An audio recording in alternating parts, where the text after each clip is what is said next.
நமஸ்காரம். உங்கள் லக்ஷ்மி பேசுகிறேன். நான் இன்றைக்கி ஒரு கருவேப்பிலை சாதம் பண்ணுறேன். அது என்னென்ன போடணும் சாமான்கள்னு உங்களுக்கு காமிக்கிறேன். வாங்க. இது லஞ்ச் பாக்ஸுக்கும் கொடுக்கலாம், ஆட்லேயும் சாப்பிடலாம். வாங்க பார்க்கலாம். கருவேப்பிலை ஒரு கப்பு உருவி வச்சுருக்கேன், க்ளீன் பண்ணி.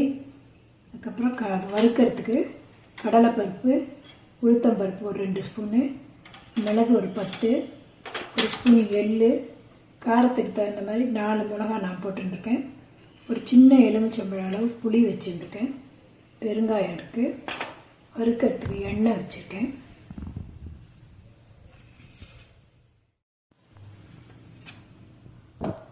தாளிக்கிறதுக்கு நெய் எடுத்து வச்சுருக்கேன். உப்பு வச்சுருக்கேன். அப்புறம் கடுகு, உளுத்தம்பருப்பு, கடலைப்பருப்பு, கருவேப்பிலை, பெருங்காயம், வேர்க்கடலை, முந்திரி பருப்பு வேணுங்கிறவ போட்டுக்கலாம். இதெல்லாம் தாளிக்கிறதுக்கு வச்சுருக்கேன். இந்த வறுத்த சாமான்கள்லாம் எப்படி வறுத்துட்டு அதை பொடி பண்ணி சாதத்துக்கு போட்டு கலக்கணும்.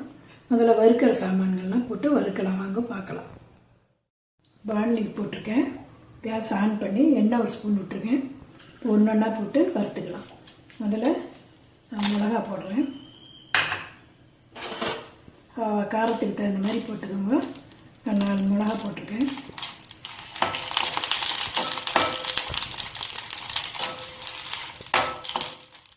வறுத்துட்டேன். அடுத்தது கடலைப்பருப்பு போடுறேன்.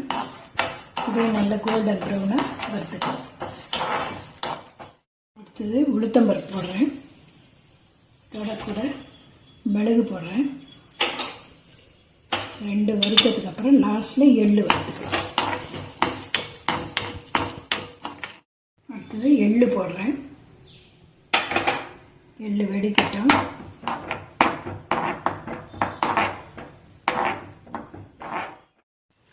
கருவேப்பிலை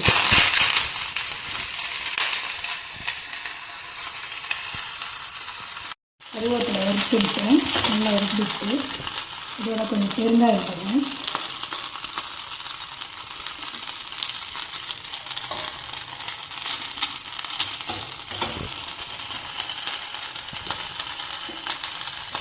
புளி கொஞ்சம் கிள்ளி வச்சுருக்கேன்.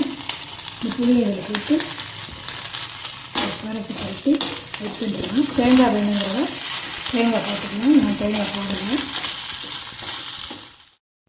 பாண்லி ஆன் பண்ணி கொஞ்சம் எண்ணெயும் நெய்யும் வச்சுருக்கேன். முதல்ல இதுக்கு கடுகு போடுறேன். கடுகு வெடிக்கட்டும்.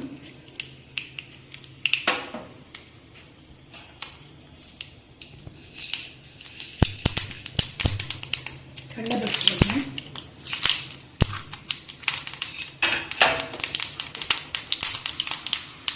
அடுத்து உளுத்தம்பருப்பு போடுறேன்.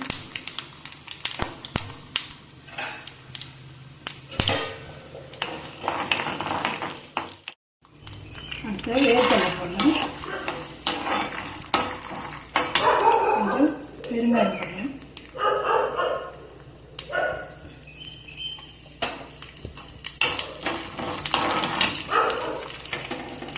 கருவேப்பிலை கொஞ்சம் போடுறேன்.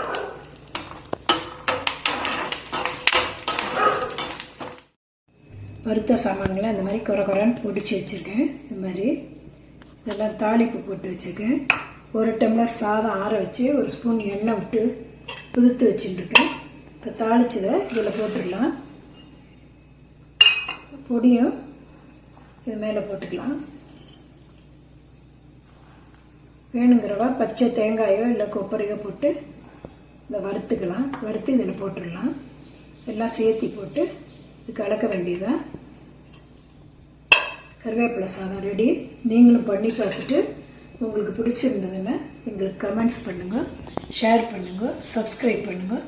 வணக்கம். உங்களுடைய மேலே இன்னொரு வீடியோவில் உங்களை சந்திக்கிறேன்.